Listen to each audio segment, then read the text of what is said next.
Assalamualaikum warahmatullahi wabarakatuh. Perkenalkan, nama saya Rahma Fazira. Saya salah satu anggota dari kelompok 5, yang mana kelompok 5 ini beranggotakan saya sendiri dan 3 rekan saya lainnya, yaitu Helena Larahim, Irda Misraini, dan Zeli Noviana. Pada kesempatan kali ini, kami dari kelompok 5, kami akan membahas bab atau materi tentang laju reaksi. Nah, yang akan kami bahas pada kesempatan kali ini yaitu berkaitan dengan peta konsep dari materi laju reaksi, multiple representasi dari materi laju reaksi, serta miskonsepsi yang terdapat pada materi laju reaksi. Baiklah, untuk peta konsep dari materi laju reaksi ini akan saya jelaskan sendiri dan nantinya multiple representasi serta miskonsepsi akan dilanjutkan penjelasannya oleh teman saya sendiri. Baiklah, langsung saja saya Rahma Fazira, saya akan menjelaskan peta konsep dari materi laju reaksi. Baiklah, ini adalah peta konsep dari materi laju reaksi. Nah, pada peta konsep ini, laju reaksi berkaitan dengan waktu perubahan, yaitu waktu perubahan dari pereaksi dan hasil reaksi. Seperti yang kita ketahui, laju reaksi ini adalah laju pengurangan pereaksi dan laju pembentukan hasil reaksi atau produk. Yang kedua yaitu laju reaksi berlangsung cepat dan lambat. Cepat dan lambatnya laju reaksi ini dipengaruhi oleh 4 faktor. 4 faktor tersebut adalah yang pertama konsentrasi, yaitu semakin tingginya suatu konsentrasi dari reaksi, maka laju reaksi akan semakin cepat. Yang mana konsentrasi ini dituliskan dalam persamaan laju reaksi, dan di dalam persamaan laju reaksi tersebut melibatkan orde reaksi atau tingkat reaksi. Faktor kedua yang mempengaruhi laju reaksi yaitu luas permukaan. Semakin besar luas permukaan suatu reaksi atau semakin besarnya luas bidang sentuh dari reaksi tersebut, maka laju reaksi akan semakin cepat. Faktor ketiga yang mempengaruhi laju reaksi yaitu suhu, di mana semakin tingginya suhu, maka laju reaksi pun akan semakin cepat. Faktor keempat yang mempengaruhi laju reaksi adalah katalis. Pada saat proses reaksi sedang berlangsung, katalis berfungsi untuk mempercepat laju reaksi dengan cara ketika bereaksi membentuk senyawa antara, kemudian melakukan absorpsi dan menurunkan energi aktivasi sehingga laju reaksi dapat berlangsung lebih cepat. Nah, 3 dari 4 faktor yang mempengaruhi laju reaksi ini yaitu konsentrasi, luas permukaan, serta suhu dapat dijelaskan melalui teori tumbukan. Yang pertama itu konsentrasi. Ketika konsentrasi dari suatu reaksi semakin besar, maka jumlah partikel yang terdapat dalam reaksi tersebut akan semakin banyak juga, sehingga ketika jumlah partikel semakin banyak, kemungkinan terjadinya tumbukan akan semakin banyak juga dan akhirnya dapat mempercepat laju reaksi. Yang kedua, luas permukaan. Semakin besarnya luas permukaan atau semakin besarnya luas bidang sentuh dari suatu reaksi, maka kemungkinan terjadi tumbukan antar reaksi tersebut akan semakin banyak, sehingga ketika tumbukan semakin banyak terjadi akan mempercepat laju reaksi. Yang ketiga yaitu suhu. Ketika suhu dari proses reaksi tersebut dinaikkan, maka energi kinetik dari partikel-partikel dalam reaksi tersebut akan semakin cepat. Semakin cepatnya energi kinetik tersebut akan menyebabkan semakin banyaknya kemungkinan tumbukan yang akan terjadi sehingga pada akhirnya dapat mempercepat laju reaksi. Nah, teori tumbukan ini dapat dijelaskan melalui percobaan dan laju reaksi dapat ditentukan juga melalui percobaan. Kemudian, Laju reaksi ini dapat diterapkan di industri. Biasanya, guna dari laju reaksi atau teori laju reaksi ini diterapkan di industri untuk membuat proses produksi atau yang proses berlangsung di industri itu menjadi lebih efisien dan lebih cepat. Itulah penjelasan saya tentang peta konsep dari materi laju reaksi. Selanjutnya tentang multiple representasi akan dijelaskan oleh rekan saya, Zeli Nopiana. Saya akhiri, wabillahi taufiq wal hidayah. Wassalamualaikum warahmatullahi wabarakatuh. Terima kasih penjelasan dari Rahma Fazira. Selanjutnya saya Zeli Nopiana akan menjelaskan tentang multiple representatif. Multiple representatif ini terbagi tiga. Yang pertama yaitu level makroskopis, yaitu yang menggambarkan sifat sebagian besar nyata dan fenomena terlihat dalam pengalaman sehari-hari. Yang kedua, level mikroskopik, yang menggambarkan penjelasan pada tingkat partikulat, di mana materi digambarkan terdiri dari atom, molekul, dan ion. Selanjutnya yang ketiga yaitu level simbolik, pernyataan bahwa melibatkan penggunaan simbol kimia, rumus, dan persamaan serta struktur molekul. Pada materi laju reaksi, pada level makroskopiknya berupa fenomena ledakan bom dan korosi. Selanjutnya pada level simboliknya berupa persamaan kecepatan sama dengan jarak per waktu yang didapatkan dari penganalogian mobil. Selanjutnya pada materi pengaruh luas permukaan bidang sentuh terhadap laju reaksi, di mana level makroskopiknya dijelaskan pada fenomena kehidupan sehari-hari, yaitu daging sate akan lebih cepat masak jika dipotong-potong kecil terlebih dahulu. Selanjutnya pada level mikroskopiknya berupa tumbukan antara partikel-partikel yang bereaksi. Dan yang terakhir pada level simbolik berupa penulisan persamaan reaksi kimia dan hitungan. Terima kasih, itulah penjelasan dari saya. Selanjutnya akan disambung oleh Irda Misraini. Terima kasih atas penjelasan Zeli Nopiana tadi. Baiklah, saya akan menyambung penjelasan sebelumnya. Yang ketiga yaitu pengaruh konsentrasi terhadap laju reaksi. Representasi makroskopik diberikan dengan cara memberikan wacana tentang fenomena yang terjadi pada kehidupan sehari-hari, yang mana fenomena ini mencuci baju dengan deterjen, yang mana biasanya deterjennya itu deterjen konsentrat. Nah, diperkuat dengan ajakan melakukan sebuah percobaan yang relevan, yang mana tentang natrium tiosulfat atau Na2S2O3 direaksikan dengan asam klorida atau HCl, yang mana HCl ini konsentrasinya berbeda-beda. Nah,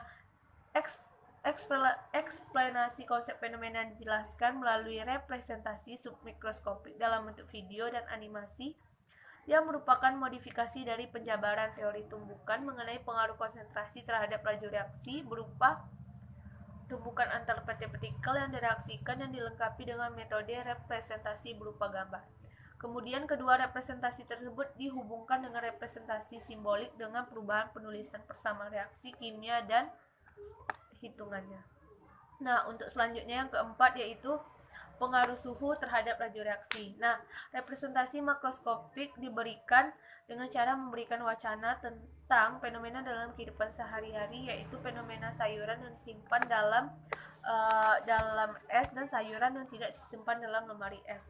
Nah, proses membusukkan lebih cepat terjadi pada sayuran yang tidak disimpan di dalam lemari es. Kemudian diperkuat dengan ajakan melakukan sebuah percobaan yang relevan tentang natrium tiosulfat atau Na2S2O3 direaksikan dengan asam klorida atau HCl dengan suhu Na2S2O3 yang berbeda. Eksplanasi konsep fenomena dijelaskan melalui representasi submikroskopik dalam bentuk video animasi, yang merupakan modifikasi dari penjabaran teori tumbukan mengenai pengaruh suhu terhadap laju reaksi berupa tumbukan antar partikel-partikel yang bereaksi yang dilengkapi dengan metode representasi berupa gambar. Kemudian kedua representasi tersebut dihubungkan dengan representasi simbolik berupa penulisan persamaan reaksi, kimia, dan hitungan. Nah, selanjutnya terakhir adalah pengaruh katalis terhadap laju reaksi. Nah, representasi makroskopik diberikan dengan cara memberikan wacana tentang fenomena dalam kehidupan sehari-hari, yang mana fenomena itu mengenai daging yang dibungkus dengan daun pepaya, di mana daun pepaya tersebut mengandung enzim papain yang dapat bertindak sebagai katalis dan dapat mempercepat proses permatangan. Kemudian diperkuat dengan ajakan melakukan sebuah percobaan yang relevan tentang penguraian hidrogen peroksida H2O2 dengan penambahan mangan dioksida MnO2 yang bertindak sebagai katalis dibandingkan dengan reaksi penguraian hidrogen peroksida H2O2 dengan penambahan natrium klorida atau NaCl. Eksplanasi konsep fenomena dijelaskan melalui representasi submikroskopik dalam bentuk video dan animasi yang merupakan modifikasi dari penjabaran teori tumbukan mengenai pengaruh katalis terhadap laju reaksi. Demikianlah penjelasan dari saya. Selanjutnya akan dijelaskan oleh Helna Rahim. Assalamualaikum warahmatullahi wabarakatuh. Baiklah, saya akan melanjutkan penjelasan yang dijelaskan oleh Irda Misraini, yang mana saya akan menjelaskan tentang miskonsepsi yang sering terjadi pada siswa ketika menjawab soal-soal materi laju reaksi.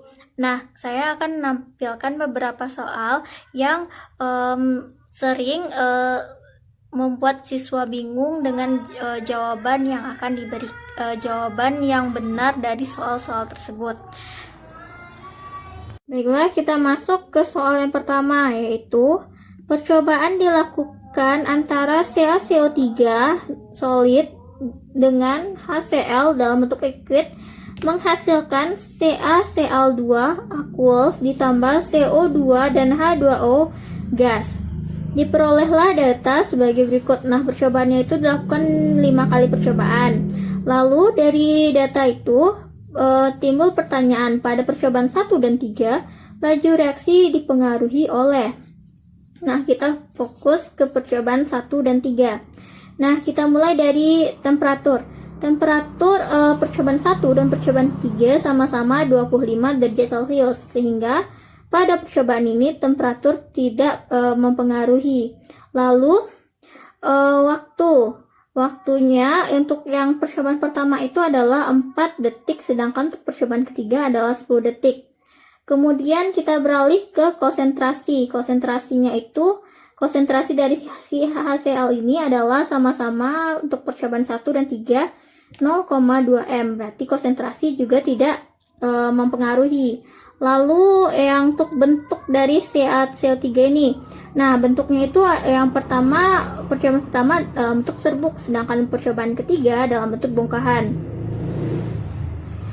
Nah, dari tabel ini nih, siswa sering melakukan keraguan antara waktu dengan luas permukaan bidang sentuh. Nah, kita ketahui kalau waktu bukanlah salah satu faktor yang mempengaruhi laju reaksi, tapi waktu ini misalnya suatu laju reaksi diketahui dapat bereaksi setelah dihitung waktunya sekitar 4 detik, 10 detik. Jadi waktu ini sama sekali tidak mempengaruhi laju reaksi. Lalu untuk yang bentuk, nah di bentuk inilah bentuk serbuk dan bongkahan.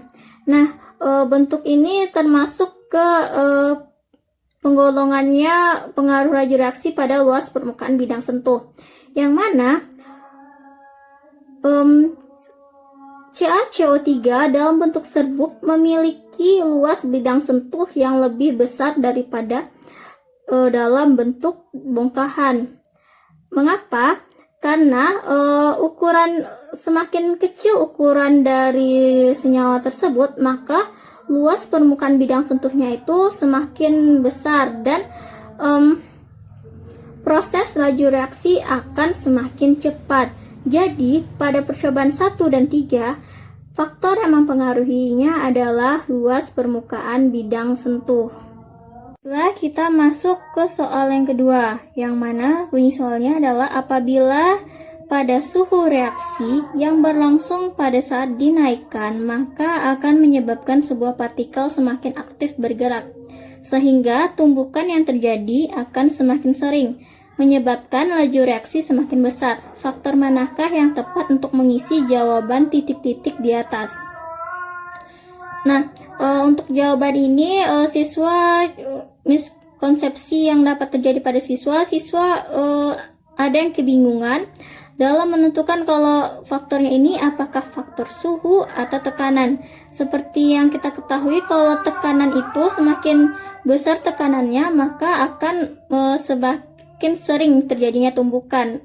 Nah, itulah yang membuat siswa bingung. Sedangkan suhu, semakin besar suhunya, maka juga akan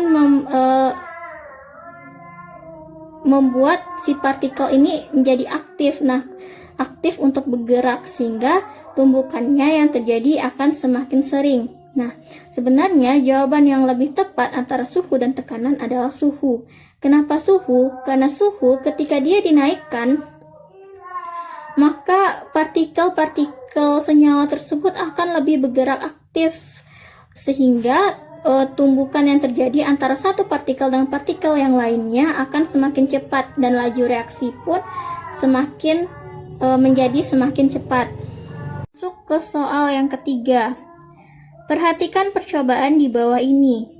Sebanyak 5 gram logam magnesium masing-masing dilarutkan ke dalam 5 wadah yang berbeda. Laju reaksi yang hanya dipengaruhi oleh konsentrasi terdapat pada tabung nomor. Nah, kita perhatikan soalnya. Dia mengatakan adalah laju reaksi yang hanya dipengaruhi oleh konsentrasi. Sehingga di sini kita akan mencari mana gambar yang memiliki konsentrasi yang berbeda, tapi faktor lainnya itu sama. Nah, konsentrasi ada di bawah ini. NO3 1M 2M. Nah, dia konsentrasinya pasti yang berbeda. Jadi option 1 dan 2. 1 dan 2. Benar, konsentrasinya berbeda, namun berat dari si Mg-nya juga berbeda, sehingga ini tidak termasuk. Lalu 1 dan 3. 1 dan 3. Nah, 1 dan 3 ini konsentrasinya sama-sama, sehingga dia tidak termasuk. Lalu yang poin C, 2 dan 4. Nah, 2 dan 4. 2 dan 4 malah konsentrasinya memang berbeda, tapi sama berat si Mg-nya ini juga berbeda. Lalu untuk yang option D, 3 dan 4. 3 dan 4. Nah, 3 dan 4 ini konsentrasinya sama, berarti dia juga salah. Lalu 4 dan 5. 4 dan 5. 4 dan 5 ini konsentrasinya berbeda, dan berat dari si Mg-nya ini sama, berarti jawaban yang benar adalah poin 4. Nah, pada soal ini sering terjadi dapat terjadi miskonsepsi terhadap siswa dikarenakan mereka tidak memahami maksud dari gambar yang telah disajikan. Setelah kita masuk ke soal yang terakhir, yaitu soal yang keempat. Gas NO dibakar menjadi gas NO2 menurut persamaan kimia berikut. NO2 direaksikan dengan O2 menghasilkan 2 NO2 dalam bentuk gas. Nah, grafik yang menggambarkan hubungan antara konsentrasi NO terhadap waktu adalah. Nah, kebanyakan siswa mengalami masalah ketika ditanya grafik hubungan antara konsentrasi dan waktu ini, karena mereka tahu teori bahwa semakin besar konsentrasinya, maka waktu yang dibutuhkan untuk bereaksi semakin cepat, dan semakin kecil konsentrasinya, maka waktu yang dibutuhkan untuk bereaksi semakin lama. Namun, ketika ditampilkan dengan grafik seperti ini, mereka banyak yang kesulitan untuk dalam pembacaan grafik. Nah, di sini kita akan membaca grafik ini satu persatu. Yang di grafik A, garis vertikal ini adalah konsentrasi dari CNO, sedangkan garis horizontal adalah waktu yang dibutuhkan.